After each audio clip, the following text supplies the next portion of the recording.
Welcome to the Nerds and Friends podcast. I'm Josh Lindquist, and today my co-host Will Shaw.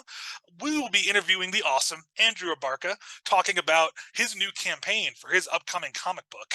Tell us all about it, Andrew. Let's hear about it. I have been telling people that this thing is basically space pirate with magic, and that's like my condensed version. Now, the main character, Jessica Darkoni, and I have this like whole backstory of where this name came from, where this idea came from, and the Kickstarter is going on right now. And The link will be in the podcast description, everyone. Go check it out. Donate if you can, or at least share it on social media and get the word out there. So I posted this. I'm posting this backstory for backers only. Kind of a little bonus. Nice. But I'll tell a little bit here. The character herself doesn't think of herself as a pirate because she was totally going to return that ship that she borrowed. It wasn't her fault that it got busted up and she couldn't give it back. I love that. And we start out, she discovers that she has this magic power to protect herself from injury, but it kills everybody around her when it's used. And so she's got to spend the series figuring out what is going on with me and how can I stop killing people. That's a cool arc. That's not what I expected when you said space pirates with magic, so I like that. That's innovative.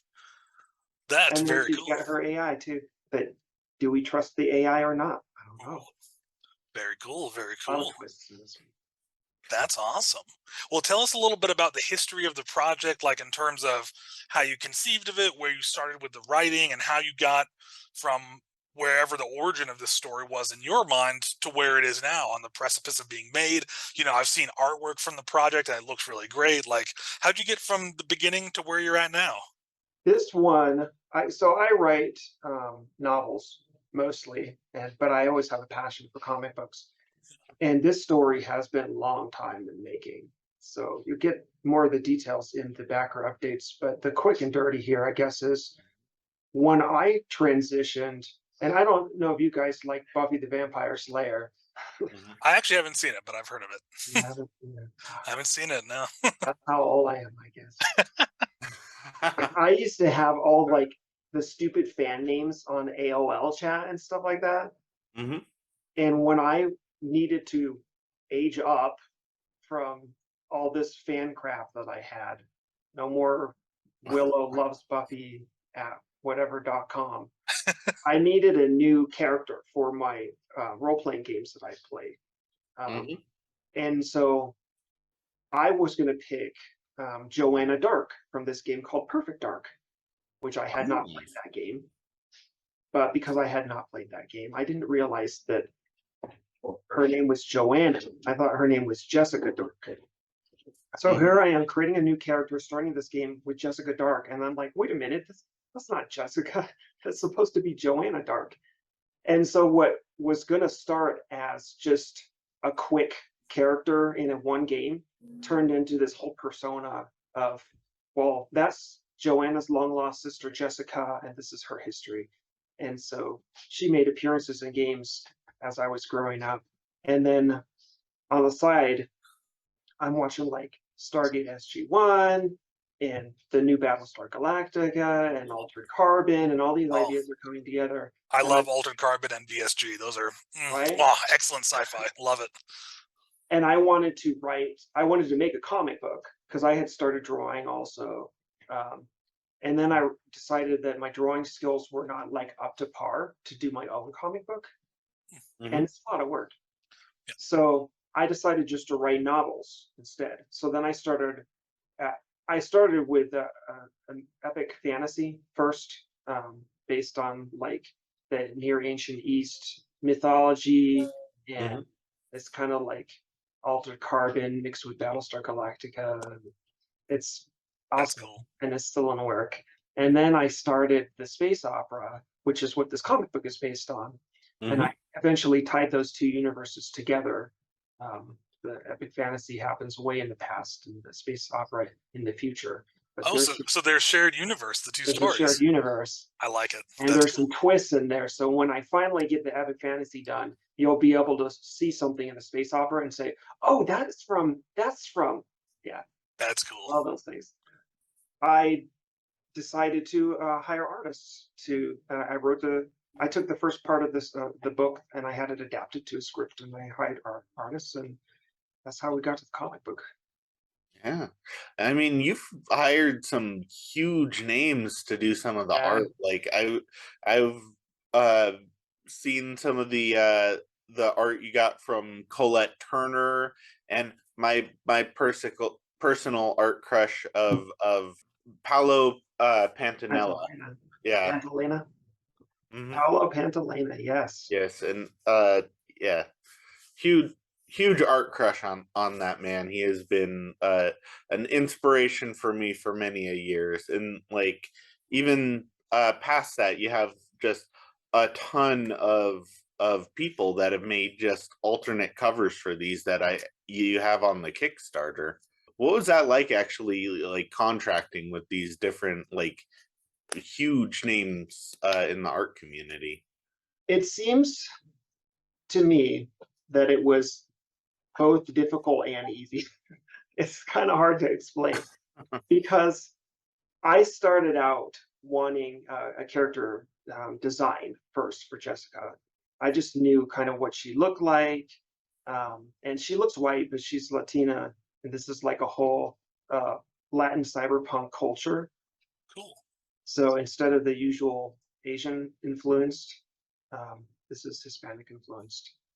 And so I I was collecting comic books as a kid, and then I stopped at my parents' request, and then I started again as an adult, and I had transitioned into collecting original art from some of my favorite creators instead.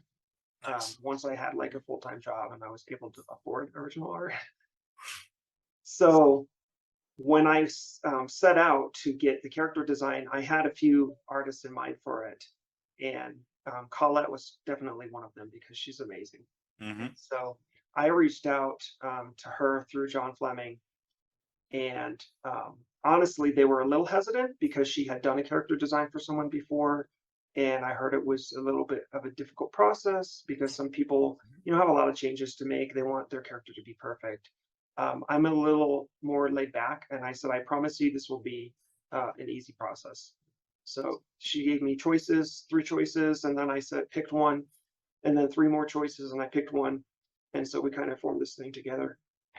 And then um, not to out her a little bit, but she actually shared this picture to her page and my website at Apoapsu, Apoapsu on Facebook got its biggest hit of views because of her post. Somebody asked her, "Is this cyberpunk?" And originally, I wasn't calling it cyberpunk. I wasn't exactly sure what it was. It was like Hmm. fantasy, sci-fi, In terms of genre, you mean like where you wanted to classify in it? terms of genre. Okay. She did not ask me if it was cyberpunk. She said, "Yes, this is cyberpunk." And everyone was like, "Oh, that's so amazing." And I'm like, "Oh, I need to start researching cyberpunk and put these elements in my book." So, That's but well, that's all right. yeah. Because it came out, it's coming out good. The Hmm. story That's is great. awesome. And so then after I had the design, then I started reaching out to artists. Now, what I did was I see the small campaigns that go small. Sometimes they fund, sometimes they don't fund, and Hmm. it's good. I really am proud of them for getting out there and getting their work out there and making their stories. Hmm. But then there's also the campaigns, the huge ones with the big names, with the people that Hmm. always. And I was in a position where I had the money, and I decided I was going to go big or go home. Nice. So I started reaching out. First, I studied Ryan Kincaid's persuasion Hmm. because he had three of them under his belt. And so I went and I looked at who was he hiring, what kind of tiers was he offering, what were people buying. Hmm. Now I've had some people telling me, "Well, you're not Ryan Kincaid, so why would people buy your book?" But Hmm. I think there's a lot to say for the artists involved. Oh, Um, absolutely. Yeah. And so I just started reaching out to people on social media and emails if I had emails through their websites. And I said, hey, I'm doing this comic book. I'm looking for a cover artist. Are you available? And I had a wide range. I'm not going to call any names out, but I had a range of people saying, yeah, absolutely, on one side. And some people actually said, who are you? No, not interested. And it was tough. Hmm. Um, Paolo has a little bit of a reputation for taking a while to do his art, so I got him first. I commissioned him in August, not this last August, the August before that, Okay. and he got my cover done like 3 days before Russia invaded. That was like Oh gosh. Okay. crazy. I was like, I need my art, but go be safe, because he was living in Kiev at the time. Oh wow. Yeah, Hmm. he looks But like he's been doing well. oh, good. Okay, he's safe and Yeah. everything. Good. Hmm. But yeah, that's wild. I mean, that's kind of how it is though when you're dealing with anyone else who's does contract work or spec work. Like, you want to definitely have a large net that you're casting out because you're going to Yeah. get plenty of no's. But when you get those yeses from like big names who you're like eager to work with, like that's the Yeah. best, you know? Like I wanted Laura Braga and I Hmm. almost had her. And then she got sick and she wasn't available. And then when she came back, then she was tied up. So Yeah. maybe next time, but and my favorite artist is Sia right now. And I'd love to get a cover from her. She's working on Neo Wonderland right now though. Yeah. I gotta imagine that's gotta be a huge struggle with some of these bigger names of like uh trying to like fit in with their schedules when they're contracting with like Top Cow and Oh yeah. DC and Marvel and Image, and you're Yeah, trying to definitely. as an independent guy just trying to fit in where they have room for it. And I was really grateful to Jamie Tyndall too, because I heard that he doesn't usually do indie covers anymore because he's got so much on his plate with his own brand. Um, but he had his Kickstarter going, at just happened to be going, and Mhm. he had an original art tier. And I asked him, Oh, "Hey, if I back your original art tier, can I use this for a cover?" And he said, "Yeah, absolutely." So Oh, that's really cool of him. That's awesome. yeah. Yeah. That's a great way for artists to support each other. Like you support him, he supported you. Like yeah, that's definitely. cool. That's cool. Yeah. And I know the covers are one thing, but like, how did you settle on like doing the interior of the book? Like, because I imagine that's got to be a whole different process. I know you Oh have yeah. a great design from Colette, especially with somebody who's uh, dabbled in the art. I imagine that you had a look that you wanted to go for. Like, how do you Yeah, definitely. decide on who you're gonna trust to make those visuals? So I haven't read as much as I would like to, but I am a big fan of this Witchblade run, and I think maybe after we can get in the liner notes, Hmm. which artist it was. Um, but they had a run with this beautiful like painterly style art, almost like what Stepan Sejic does. That's who I was thinking of, but I don't think he actually did. He do Witchblade? I think he just did Ravine. Yeah, he did Ravine. But there was a woman, and Hmm. her name escapes me right now, but she did that sort of style on Witchblade, and I love that. And then Terry Dodson also, this the kind of style that he has. So when I set out, I was looking for that kind of look. Hmm. What ended up happening is I started commissioning the covers first because I was actually only targeting 13. Um, Hmm. and I knew those would probably be the longest because those guys were so busy, and guys and gals and none of the above were so busy with all their professional projects. Hmm. So I started doing that, and then in January of that year, um, I started looking for a penciler, and Ali Garza happened to be finishing my cover in January, and he Hmm. had an opening, and he said, "Hey, why don't I do your pencils for you?" So I was like, "Hey, that would be amazing because your art is awesome." So he did the pencils for the first half. He had to he had to duck out due to other commitments. Oh, I found Powell Roderick's, whose art looks similar enough, and he said he can match. So, Nice. and then Ali suggested Mustafa Musa for inks, so he does a great job too. And then I was going to go with a colorist who said that she could do the style that I was looking for, and she actually colored cover B, and that's Raven Monroe. But because Allie's pencils were taking so long to get done, Raven got busy with her project Punchy, which is amazing. So then I needed a new colorist.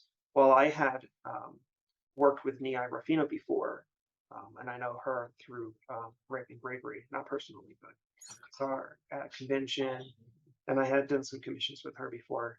So I just reached out and I said, hey, got this project with Ali, with Mustafa. Are you interested in coloring it? And she said, yeah, absolutely. So that's how I got them on board. and that's awesome. like, yeah, and I mean, that's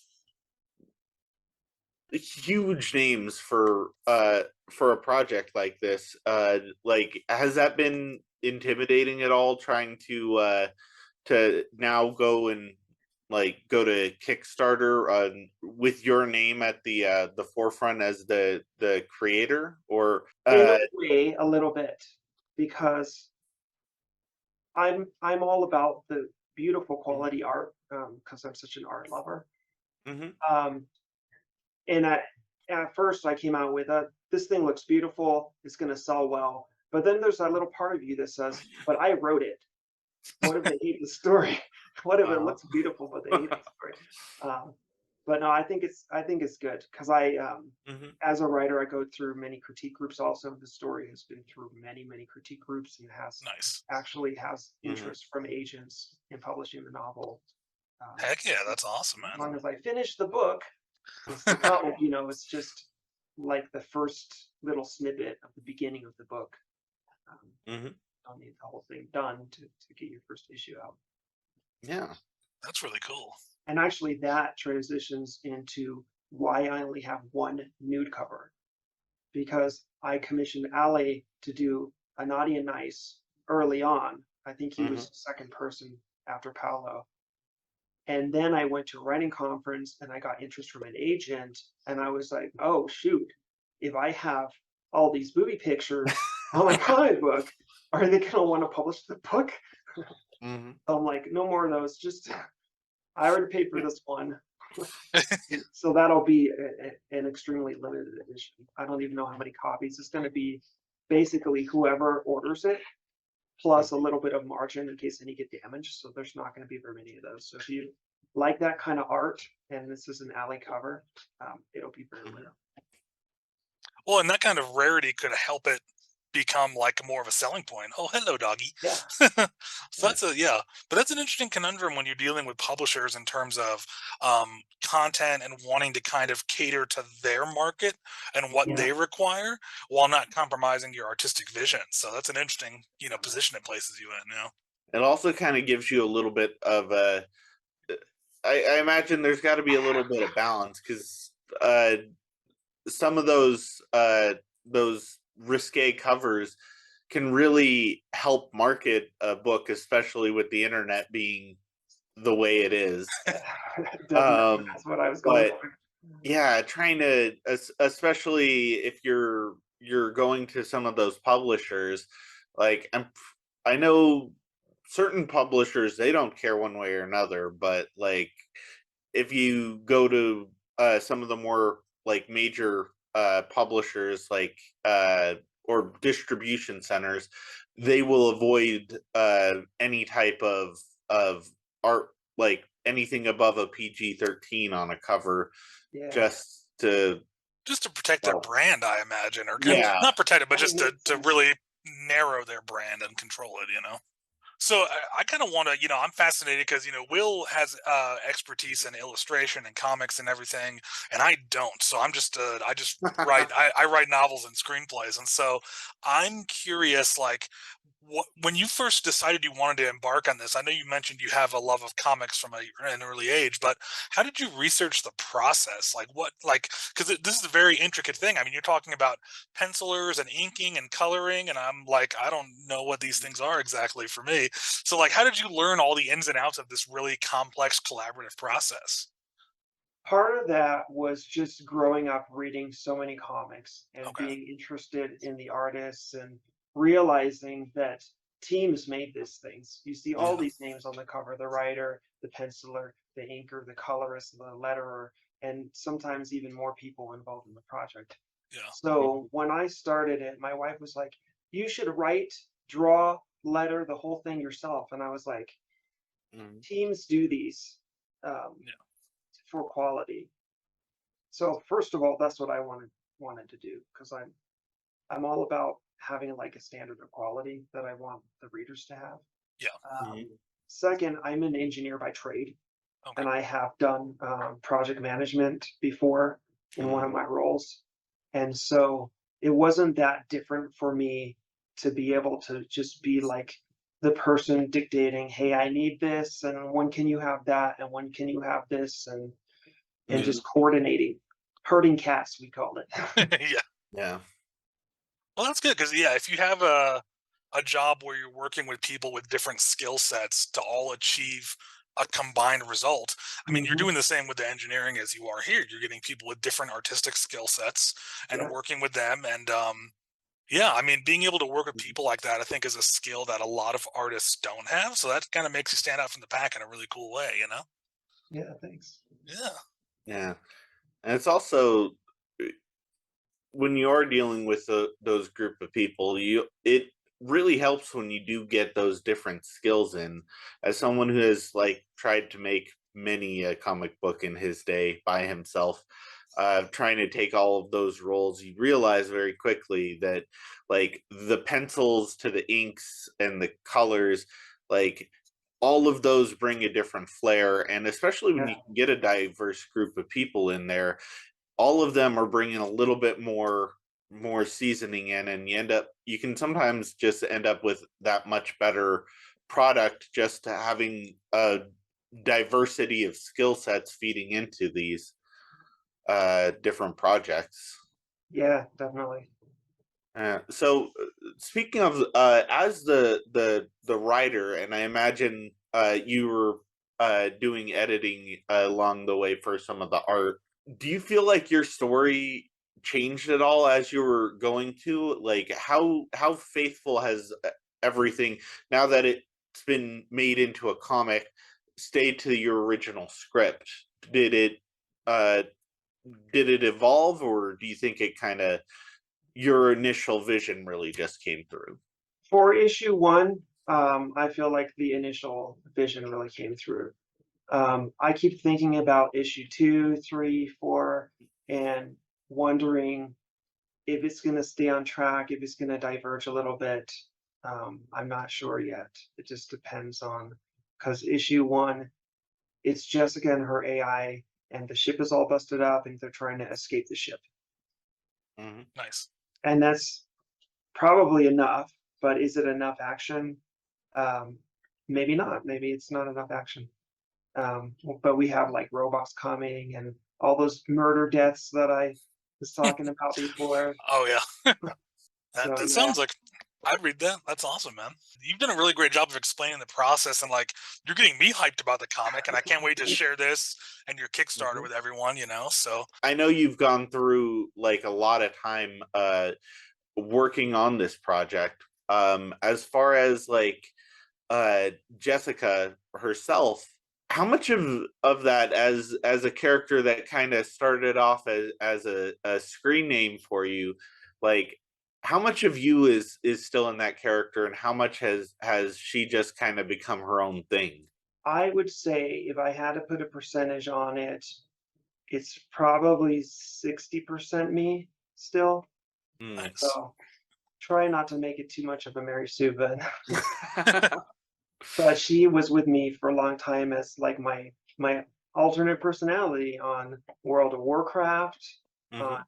Space and Beyond, which Hmm. I that was competing with Eve Online, Oh, and that okay. Space and Beyond did not last. So I did not make a good choice with that one, but it was a fun game. Yeah, so she's been with me for a long time and been kind of my personality on these games. So then when it came to actually putting her into situations, she started melding a little bit with some of my favorites, like the Felicia Day character on the Guild, hmm that Okay. kind of like almost innocent nerdy type. I think kind of a beautiful thing about fiction is that you can have these just absolutely ridiculous situations and try to investigate, like, okay, how would anybody react to this, and like what does that tell us about a character. Another one that we definitely need a definite question we need to get in here is, if you and Jessica went on a road trip, how would you two get along? Oh, I actually am not sure that I would get along with her now, even though we are so similar. She's more of a get out there and do without rules. Okay. I am a very much a rule follower. Um, yeah, so like the borrowing of ships, like she would just go and, oh, that car looks nice. Let's take that one. So we can return it. They'll never know it's missing. So as far as the Kickstarter goes, I know you're currently you still have a what is it, a couple weeks left in the campaign. Yeah, we're heading into week 3 right now out of 4 Nice. weeks. So I offered there's Pal Rodericks did a beautiful character sketch for me, and I didn't even ask him for this. So when I was looking for a replacement for Allie, I went to the comic artist seeking commissions page on Facebook. There's a lot of great artists there Oh, looking cool. for work. Um, and I said, this is what I have. Here's the art that the fully colored art, and here's some of the pencils that Allie did. Um, and I need somebody that can do this. And then I get all the submissions in, and then I start narrowing that down. And well, I had 2 choices. I narrowed it down to 2 choices. And Powell came up with this picture of Jessica that he just drew it and said, Mhm. I can do this for you. And I'm like, sold. So I Mhm. just offered a physical print of that to every physical backer. And Nice. anybody who backs in the all digital tier will get a digital copy also. Oh, very cool. Nice. That's awesome. Well, Andrew, I can't wait to share this and showcase your awesome Kickstarter. And to everyone listening or watching, the link's going to be down in the description of the video or the podcast. Check it out, share it on social media, donate if you can, because there's a lot of cool perks if you're a backer, as you've talked about, Mhm. Andrew. So I can't wait to see where this goes, man. This is so exciting, you know? Especially if you are into artwork, definitely check out the available alternate covers there are, because there are so many fantastic artists that did covers for this first volume. Some, like, especially if this gets big in the future, having those like variants for the first cover, that those can go for something on eBay later on. So Yeah. And we have lenticular covers. So some of the alternate ones are going to be transitioning back and forth. yeah, those I was looking at those where you had a couple of variants from some of the artists. And so Josh, I'm not sure if you're familiar with lenticular covers. Those are the ones where, like, if you look at it at one angle, it has one image, and then if you turn it another, it's a different image. That's Like cool. it's like the 3D Blu-ray movie packages. Yeah. Like those. Oh, okay, yeah. No, that's really cool. Like, I'd love to see that. Does it translate digitally, or does it have to be printed a certain way? It has to be printed a certain way. Okay. So they Oh, that's print really these cool. things on comic book size cardstock, Okay. and then we have to glue them to the covers, Uh, like with that's these cool. metal covers. So we're Oh, going to have wow. metal covers also, Mhm. and we're going to have some foil, cold press foil. That's awesome. Nice. And I'm trying to unlock in the stretch goals 11 by 17 prints of all the art. and metal trading cards because I'm a sucker for metal trading cards. Trading cards are awesome. That's Yeah, cool. if you can get the trading cards, that's always good. We have Yeah. to try to get that through because I do love me some trading cards. And honestly, I'll probably open them early because I want those. I want to set for myself. Yeah. Well, Andrew, thank you so much for your time. This has been really illuminating. You're our first like comic book artist that we've had on the podcast. This is really cool, you know? Thanks. Yeah, Yeah. I think this is the first time we've had like an active Kickstarter going too. Yeah, that's also true. Nice. Yeah. So we're happy to help you out, and this is really exciting. So, well, Andrew, thank you so much for being part of Nerds and Friends. Again, I'm Josh Lindquist. Will Shaw has been my awesome co-host today. Thank you, everyone, for watching. This has been great.